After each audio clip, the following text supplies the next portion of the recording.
So our topic class would be non-current accounting for non-current assets held for sale, which is covered by PFRS 5. I'll share to you recordings focusing on the theory part class. But now we'll be discussing problems. This topic is in a way class very straightforward class. We're dealing with non-current assets that are now held for sale. So the issue now would be number one, presentation class. And this should be a very simple issue. Okay.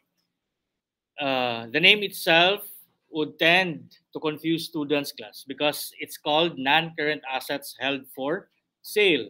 So when they are asked, is this classified as a non-current asset or a current asset? Many students who do not bother to study even just a little bit class would say that it is non-current because the name itself tells you that it is a non-current asset. But that is incorrect. Okay, so first takeaway for today class, non-current assets held for sale are classified as current assets class. So when will that be relevant? You'll be asked to compute for total current assets. You'll be given a listing of different kind of assets. Then you will have to add all current assets class. Then many students would not include non-current assets held for sale because again, they would think that that will continue to be classified as non-current. Okay? So first takeaway for today, non-current assets held for sale are not to be presented as non-current assets, but they are to be classified as current assets class. And even if you go to the definition of current assets class, there's no question that non-current assets held for sale are to be classified as current assets. If you can recall, what are your current assets? Your current assets are cash and cash equivalents. What else? Assets that are expected to be used, realized, consumed within the normal operating cycle or 12 months from the reporting date. But what else? Assets that are held for sale class. So the definition of a current asset class should tell you that a non-current asset held for sale should be classified as a current asset. It will be unforgivable class for you to classify non-current assets held for sale as non-current class. If you get that question wrong, that should give me an authority to fail you outright. Okay. Next question is, let's add more context class. What are your non-current assets class? How does PAS 1 define non-current assets? It does not really give you a definition. It just tells you everything else that is not a current asset will be classified as a non-current asset. But what will normally be considered as non-current assets class? Number one, property, plant, and equipment. Number two, intangible assets. Number three, investment, long-term investments, like even your investment properties. Okay, so what is happening here? Okay, we have a non-current asset that will now be classified as that is now going to be classified as held for sale. So basically what's happening? There is now a change of purpose class. For PPE, what's the purpose of your PPE? To be used in manufacturing or providing goods or services. Long-lived assets that are to be used in providing goods or rendering service. Intangible assets, still to be used class in the operations. Investment property, have you discussed investment property already? Assets that are used for rental or for capital appreciation. Okay, none of these none of these uses or purposes is for sale. Because if it is now for sale in the ordinary course of business, then that would have been classified as inventory.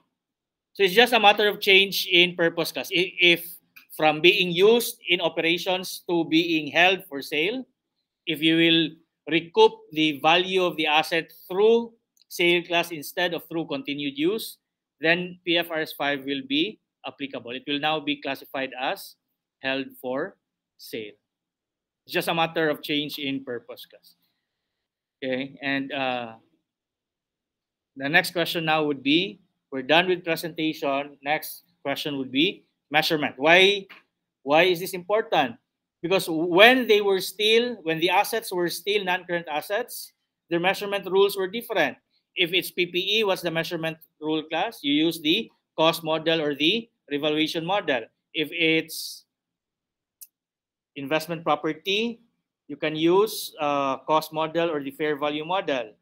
If it's intangible assets, same. You have cost model or revaluation model. So the question now is, what if it is to be classified as held for sale? What then would be the measurement? So this would be our second takeaway. What's the measurement rule for non-current assets held for sale? They are to be measured at their carrying amount or the fair value less cost of disposal, whichever is lower or higher. It's almost always lower, okay? Almost always lower. So you will measure it at the carrying amount or at the fair value less cost to sell or cost of disposal, whichever is lower. And the problems class will revolve around that theory class. So again, what's our second takeaway for today? That non-current assets held for sale are to be measured using their carrying amount or the fair value less cost of disposal, whichever is lower. Now, what if the carrying amount was 1 million, the fair value less cost? Let me just use cost to sell class. Okay, essentially it's the same, but your standard says cost of disposal. So what if the carrying amount is 1 million, fair value less cost to sell is 800,000? At what amount should you now report the asset? It should now be reported at 800,000. But what was its previous carrying amount? It was 1 million. So how then do you bring its new carrying amount to 800,000 from 1 million? By reducing it. And how do you decrease an asset class? Debit or credit? Credit. So you should be looking for a debit. What then would be debited? This would be considered as an impairment loss.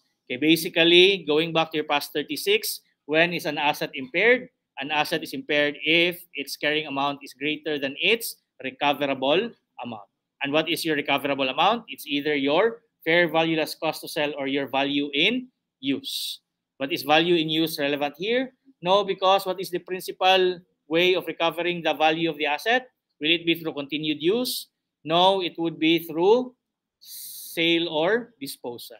So I hope you can still remember your impairment.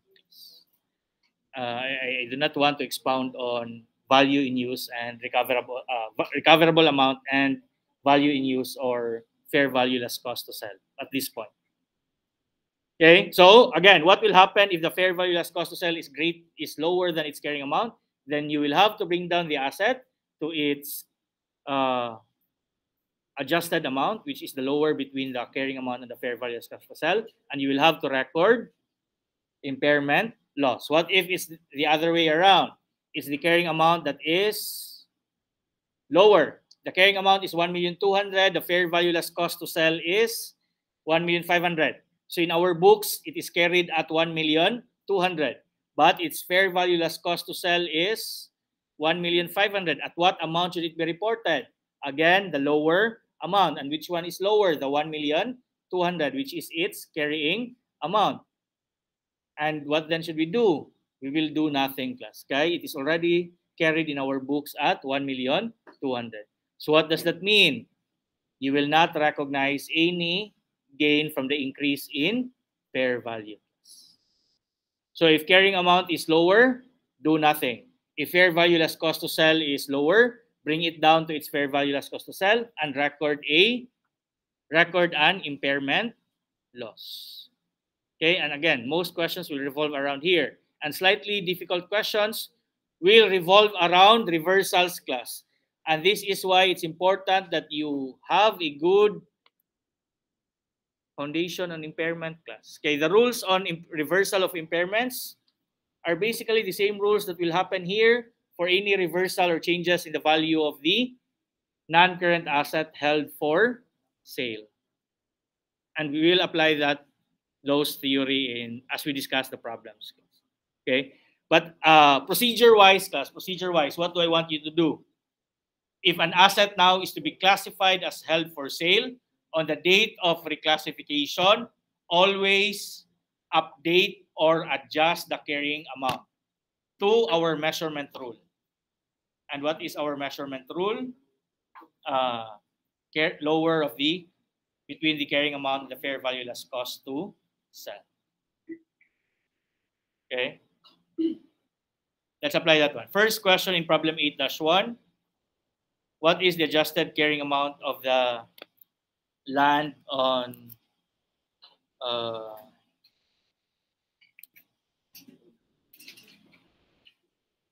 June 30, 2019?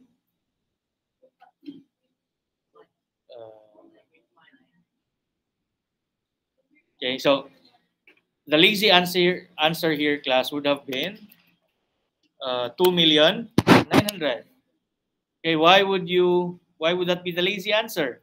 Because when you read the second paragraph, not really the paragraph, the second line, class, at that date the carrying amount was 2,900,000 and the balance of the revaluation surplus was 200,000. And then you read the question, what is the adjusted carrying amount? Then you would have said simply 2,900,000. But even just from reading the question, class, you would know that that is already wrong, because what is the question asking for, class? Adjusted carrying amount. So it should not be the 2,900,000 if there is a need to adjust.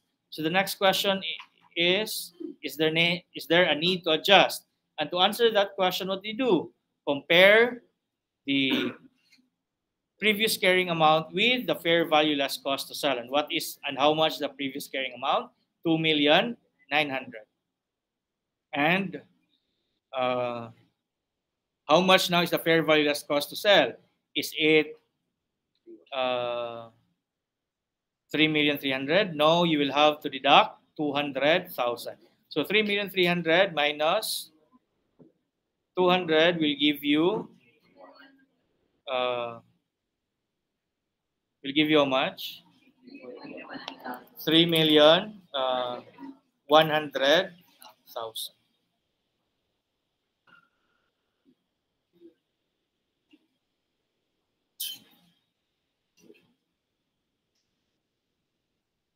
And then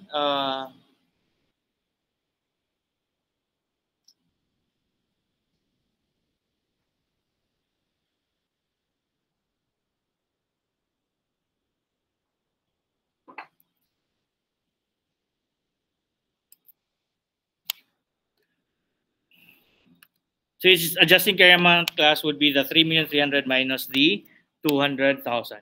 The next question here is, what is the adjusted carrying amount of the land on December 31, 2019? So you go to 2019. Since we are talking about a land, are we talking about a land? It did not say that it's a land, but it also did not give any information regarding the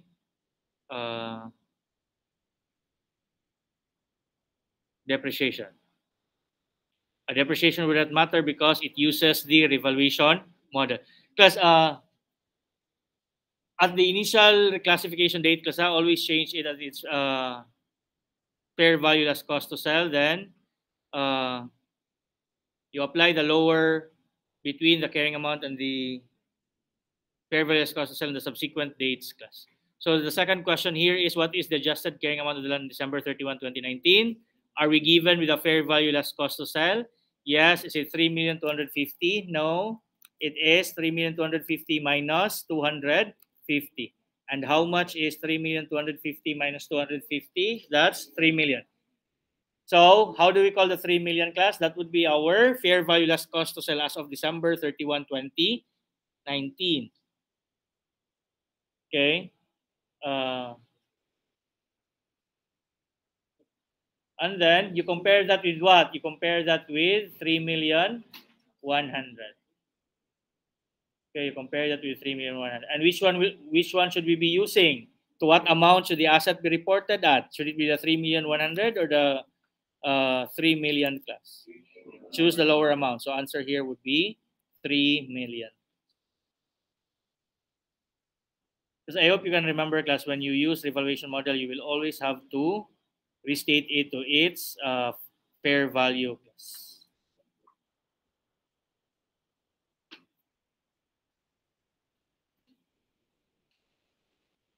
Okay, and then number 3, what total amount should be reported as impairment loss for 2019? Impairment loss. Okay, so what happened?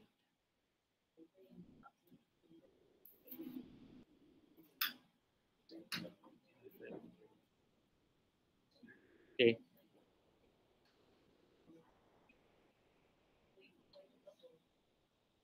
So class, this is what's happening, class. At the date of reclassification, it was 2,900,000. And if you're using the revaluation model, class, you would always restate it to its fair value. And how much was its fair value, class? So before you reclassify it, restate it first to its fair value. How much was its fair value, class? 3,300,000. So you would have increased it from 2,900,000 to 3,300,000. So debit the asset and to increase it by 400,000. But what would be your credit, class? If you increase the carrying amount of an asset using the revaluation model, what would be the credit, class?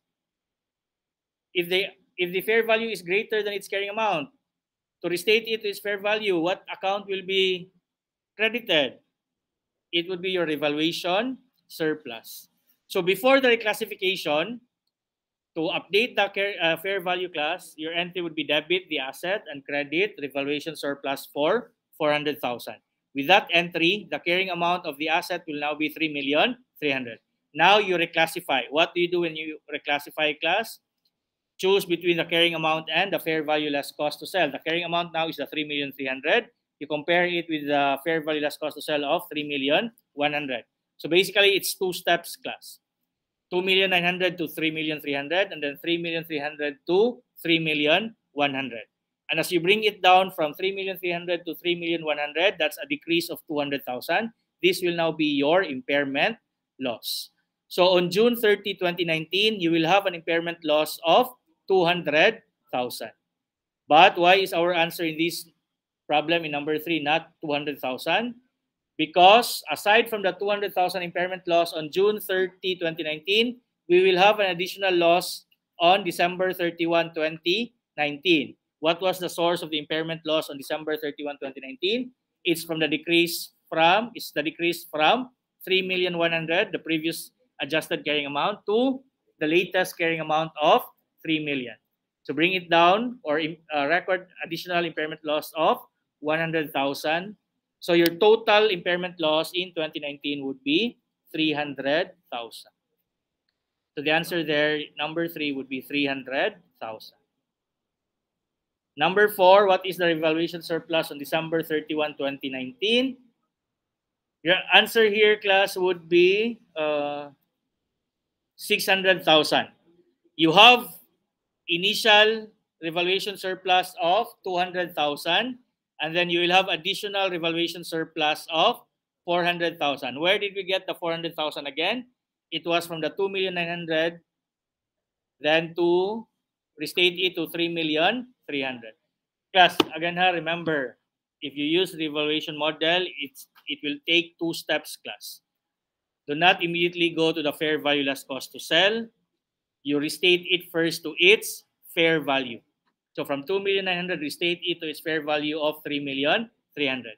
After updating it to its fair value, you now reclassify it at its fair value less cost to sell, which is the 3,100,000. So you bring it down from 3,300,000 to 3,100,000, you will have an impairment loss of 100,000. Sorry, 200,000. Okay, very crucial that you perform the first step. If you forget to do the first step, your answer here would have simply been 200,000. Okay, so the answer here for number 4 would be 600,000. Proceed to the next problem. Okay, question for number 1 is, what is the adjusted carrying amount of the land on December 31, 2019? what's going on here? The company accounted for non-current assets using the revaluation model. On October 1, 2019, the entity classified the land as held for sale. So the reclassification is on October 1, 2019. But again, what do I want you to do first? What will be our first step? Restate it to its fair value. At that date, the carrying amount of the land was 5 million and the balance in the revaluation surplus was 1,500,000. At same date, the fair value of the land was estimated at 3,500,000 and the cost of disposal at 100,000. So you restate it first at its fair value. How much is the fair value class? 5,500,000. So what is our entry? Debit, land, and credit, revaluation surplus for 500,000. Where did I get the 500,000 plus? Difference between 5 million and 5,500,000. Okay. Now, after updating its fair value class or carrying amount because we're using the revaluation surplus, you now restate it to its carrying amount or the fair value less cost of sale. How much is its updated carrying amount? It's 5,500,000. How much will be its fair value less cost of disposal? 5,400,000. So you choose between 5,500,000 and 5,400,000. Which one should we be choosing? 5,400,000 because the rule is choose the lower amount. So that, but we are asked for December 31, 2019. Before going to December class, on October 1, what would be the second entry? Debit, impairment loss, and credit, the land class. Okay. You will have an impairment loss of 100,000. Proceed to December 31, 2019. How much is the fair value less cost of disposal? It did not change. So it will still be at 5,400,000. So that means the carrying amount that will be presented on December 31, 2019 would still be 5,400,000. Are you following, class? Now, what is the impairment loss for 2019? We have already identified or determined this earlier, which is our 100,000. Next, what is the revaluation surplus on December 31, 2019? Remember that there was an existing revaluation surplus of 1,500,000. And did we have any additional revaluation surplus, class? Yes, from the when we updated the carrying amount from 5 million to 5,500,000. How much was the additional revaluation surplus? 500,000. So the cumulative revaluation surplus at the end of 2019 would be 2 million. Next, what amount should be reported as gain on disposal of land? The computation of gain on disposal, class, is not unique to this topic. What do you compare when you compute for the gain or loss from disposal? The carrying amount and the selling price or the sales proceeds. How much was the carrying amount, class? We do not have any information of any change, so it will remain at 5,400,000. And how much was the selling price, class? 6 million. And which one is greater, the selling price or the carrying amount? Selling price. So is that a gain or a loss? So you will have a gain of 600,000. I'll be more concerned of theory questions, class. But the challenging problems here would involve already reversals. Let's proceed to 8-3.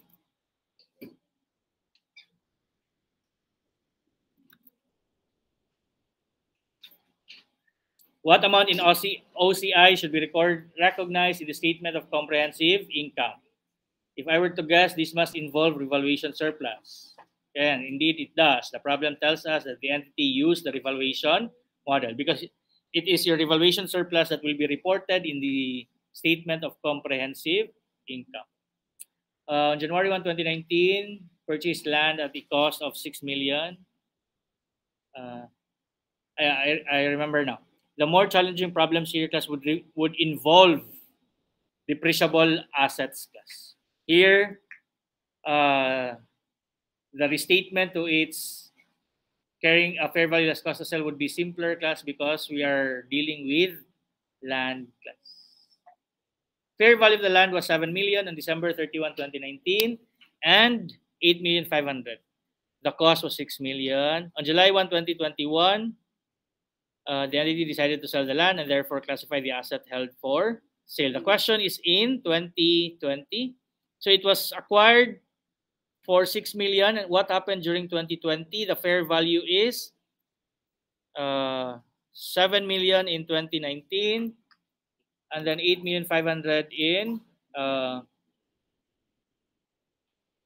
2020. Okay. Now, how much would be reported in the statement of comprehensive income? How much was the original cost, class? 6 million. At the end of 2019, what happened? It increased to 7 million. Should we recognize the increase in fair value, class? Yes, because we are using the revaluation model. Remember, under the cost model, class, ignore the increase in fair value. But if you're using the revaluation model, always restate the balance to its fair value, whether the fair value is greater or lower, class. So for 2019, what would be our entry to restate its carrying amount? Our entry would be debit, land and credit, revaluation surplus for 1 million. Okay, does everyone get the 1 million, class? It's to bring up the carrying amount from 6 million to 7 million. Now, where will the revaluation surplus be reported? Of course, it will be reported in the statement of, it will be part of your other comprehensive income. So if the question was how much is recognized in OCI on December 31, 2019, our answer would have been 1 million. Okay. Next, for 2020, the carrying amount now for 2020 was 7 million. At the end of 2020, it should be 8,500,000. So what should we do? Again, increase its carrying amount. So what entry should we prepare? Debit, land, and credit. Again, revaluation surplus for 1,500,000. Okay. Did we have revaluation surplus last year? Yes. Do we have additional revaluation surplus this year? Yes. How much would be our total revaluation surplus? 2,500,000. But why is our answer not 2,500,000 plus? The question lang is asking for the amount that will be reported in your comprehensive income. If it's for your comprehensive income, class, it should only be for the current year. What should be the question, class, so that our answer would be 2,500,000? It would be how much revaluation surplus will be reported in your owner's equity. The cumulative amount goes to your balance sheet, class. The cumulative amount goes to your balance sheet. The current year's changes will go to your OCI. Will go to your statement of comprehensive income, particularly in your OCI. What amount of gain or loss on sale of land is recognized in 2021? So proceed to 2021. What happened in 2021? It was reclassified as held for sale. And again, what do I want you to do first? Restate it to its fair value. Are we given with the fair value as of the reclassification date? Yes, it is 7,600,000.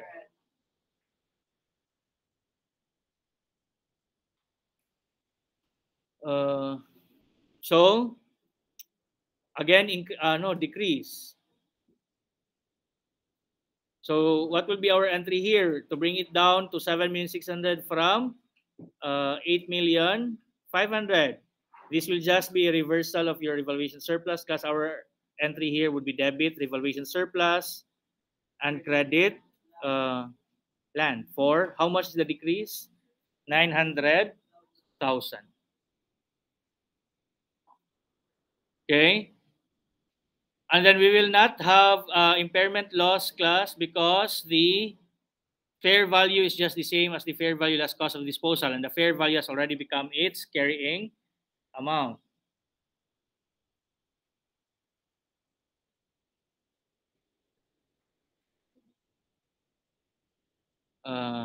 So our carrying amount in computing for the gain or loss on disposal would be 7,600,000. Do we have the selling price, class? Yes. The selling price is 8 million. So 8 million selling price minus the carrying amount, updated carrying amount of 7,600,000. Our, what do we have? Gain or loss? Gain of 400,000. Next, what amount of OCI is recycled to retained earnings in 2021? So meaning, If the asset that has a revaluation surplus is already sold, the revaluation surplus will not go to your profit or loss anymore. It will just be transferred to your retained earnings. So what you will have to do here is determine the remaining balance of your revaluation surplus. Plus, if the asset is no longer there, then the revaluation surplus of that asset should also be eliminated. And what do? We transfer it to retained earnings. How much was the revaluation surplus? Initially, it was in 2019, it was 1 million. In 2020, additional 1,500,000, so it was 2,500,000. But what else happened in 2021? It decreased by 900,000. So the remaining retained earnings that will be transferred to your the remaining revaluation surplus that will be transferred to your retained earnings would be 25 minus, how much was it? 2,500,000 minus what? 900,000. 25 minus 900 would give you 1,600,000.